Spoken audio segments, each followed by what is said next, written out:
मित्रांनो नमस्कार. तर आजच्या भागामध्ये आता जी मंजू आहे ती नर्स बनून त्या घरात येते आणि सत्याची काळजी घ्यायला लागते. तर आता काय झालं हे सविस्तर व्हिडिओमध्येच बघूयात. व्हिडिओ शेवटपर्यंत बघत राहा. आणि आता इकडं जी मंजू आहे ती मंजू आता तिथे सत्याची काळजी घेत असते आणि ती आता तिथे आलेली असते हे मम्मी साहेबांना कळतं. आणि मम्मी साहेब आतमध्ये रूममध्ये बघायला येतात. तर काय जी मंजू आहे ती तिथे सत्य आणि मंजू सत्याच्या अंगावर झोपलेली असते. हे सगळं बघून मम्मी साहेब खूप चिडतात आणि म्हणतात, काय गं ब्लड, तुला इथे यायला नव्हतं सांगितलं ना, का आलेस? आणि माझ्या पोराच्या आयुष्यातून लांब निघून जा. माझ्या पोराला गोळी मारली आहे तू आणि आता उरून त्याचे हे करते का? अजिबात असं चालणार नाही आम्हाला. चल इथून निघ.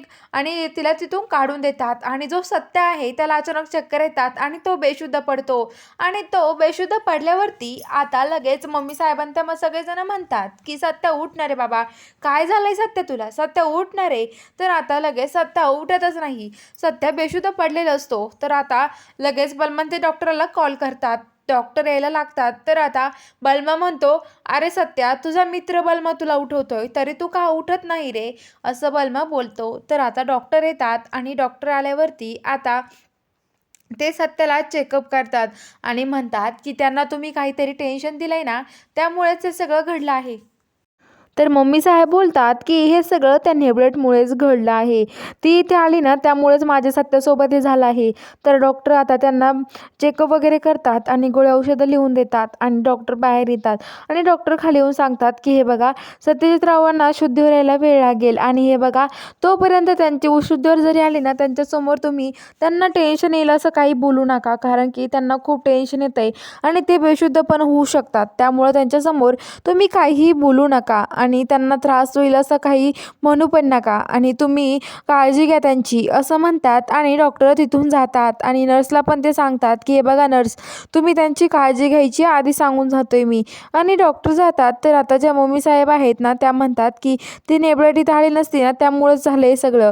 चित्रकार बोलतात, अगं माया, काय बोलते तू, असं काय म्हणते? अगं ती आली तिच्यामुळे काय झालं? तिच्यामुळे काही नाही झालं. तुला तर माहिती ना गं, सत्याचं आणि मंजूचं एकमेकांवरती किती प्रेम आहे, मग तिच्यामुळे कसं काय होईल? तू कसं असं बोलू शकते गं माया? तर आता मग तुझ्यामुळं झालंय अगं माया हे, कशाला आरडाओरडा करायचं सत्यासमोर?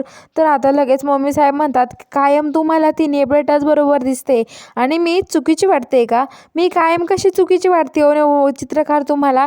अहो ती आली नसते ते सगळं घडलंच नसतं, असं म्हणते. तर आता इकडं जी मंजू आहे तिला पश्चाताप होतो आणि तिला पस्तावा पण खूप येतो. ती म्हणते की मी जर इथे गेले नसते ना तर बरं झालं असतं. ती म्हणते की आता मी कसं जाऊ सत्याकडे परत. तेवढ्यात ती आता बलमाला कॉल करते आणि बोलते, बलमा ऐकणार आहे, माझं काम आहे तुझ्याकडे. बलमा म्हणतो, बोला ना वाघमारे वहिनी."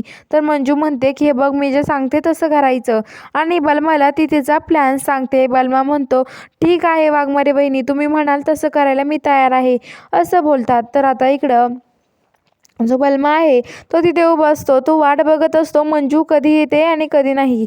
तेवढ्या तिथे आता जयदीप येतो आणि म्हणतो, काय हो, काय करताय दाजी तुम्ही इथे आणि कुणाची वाट बघताय का तुम्ही? तर बलमा म्हणतो की नाही हो जयदीप, मी कुणाची वाट नाही बघत आहे. मी असंच उभं होतो सहज, डॉक्टर गेले का बघत होतो औषधं कधी आणतात ते.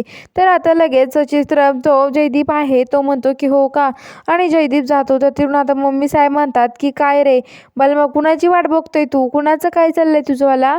तर आता म्हणतो की वाट नाही बघत आहे मी कुणाची. तेवढ्यात तिथे आता बलमा आतमध्ये जायला लागतो. तेवढ्यात तिथे एक नर्स येते आणि नर्स आल्यावरती सगळेजण तिच्याकडे बघायला लागतात आश्चर्यचकित होऊन आणि बघतात. तर आता ती नर्स आतमध्ये येते आणि बोलते की सत्यजितचं घर हेच आहे का? तर ते म्हणतात की हो, हेच घर आहे. तर आता लगेच ते म्हणतात की मला त्याच्याकडे काम आहे, मला त्या डॉक्टरांनी पाठवलं आहे. तर आता लगेच मम्मी साहेब म्हणतात, कोण गं तू आणि कशासाठी आली इथे? आणि हे बघ, आमच्या सत्याजवळ दुसरी नर्स आहे बरं का, तुझी काही गरज नाही आहे, तू जा इथून. तर आता मंजू बोलते की नाही नाही, अहो डॉक्टरांनीच मला पाठवलं आहे, दुसऱ्या नर्सचं काय करता? अहो मी महत्त्वाची आहे म्हणून मला त्यांनी पाठवलं आहे, दुसरं कशासाठी पाठवतील तुम्ही सांगा बरं?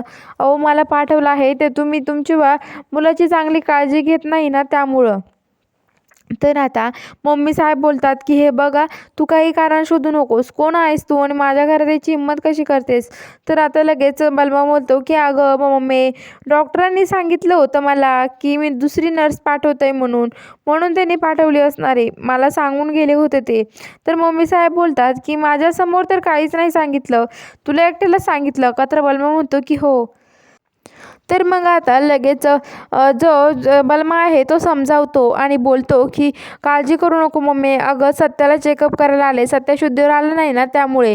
तर आता मम्मी साहेब म्हणतात मी अशीच कशी कुणाला घरात घेईल, मी नाही येऊ शकत तिला घरात, कोण आहे माझ्या ओळखीची ना पाळखीची ही.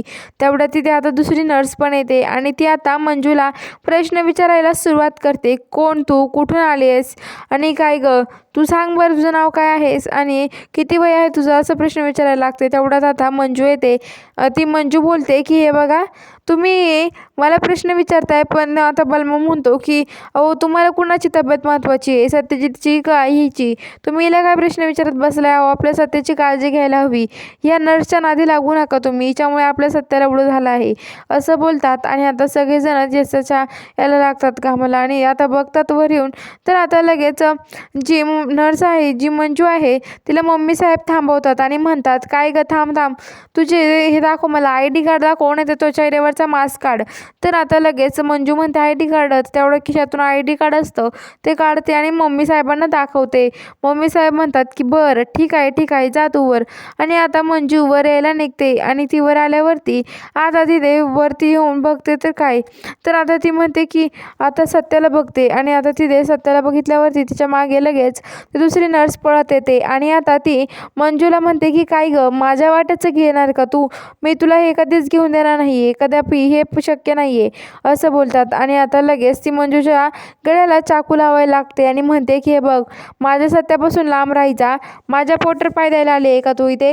तर आता मंजू बोलते की मला तुझ्याशी काही घेणं नाही आहे, मी इथे फक्त सत्याची काळजी घेण्यासाठी आले आहे, नाहीतर मला तुझ्याशी काहीच घेणं नाही आहे. अगं मला तुझ्या पोटर पाय द्यायचं नाही आहे किंवा तुझ्या पैशाचं काहीच करायचं नाही आहे असं मंजू बोलते. आणि आता लगेच जी मंजू आहे ती बलमाला म्हणते की बलमा आता जा हिला बाहेर घेऊन नर्सला. ती नर्स बाहेर निघून जाते आणि आता बलमा म्हणतो की वाघमारे वहिनी तुम्ही बोला सत्यासोबत, आलोच मी तोपर्यंत. आणि मंजू आणि सत्या गप्पा मारायला सुरुवात करतात. आणि आता लगेच जो सत्य आहे तो म्हणत असतो की हे बघा, तुम्हाला सांगतो वाघमारे, तुम्ही आला ना मला खूप बरं वाटलं माहिती का आज. तर मंजू म्हणते की हो ना, अरे तुला भेटायसाठी मी किती काय काय केलं आहे ना सत्या, मलाच माहिती आहे, पण मला भेटता नाही आलं रे तुला, पण आज कशी भेटले ना मलाच माहिती. त्याच्यात मम्मी साहेब खूप चौकशी करत होतात, त्यांची नजर चुकून मी इथे आले आहे असं बोलते. तर आता सत्या म्हणतो की हो वाघमारे, पण तुम्ही आता काळजी करू नका, काही टेन्शन घेऊ नका, आता शांत राहा, रिलॅक्स व्हा तुम्ही थोडं असं बोलतो. तर आता इकडं त्या मम्मी साहेब आहेत त्या म्हणतात की मला थोडासा डाऊट होतं याच्यावरती, कोण असेल बरं ही असं म्हणत असतात. तर आता बघूया पुढील भागात काय घडतं. बघायला चॅनलला सबस्क्राईब करा.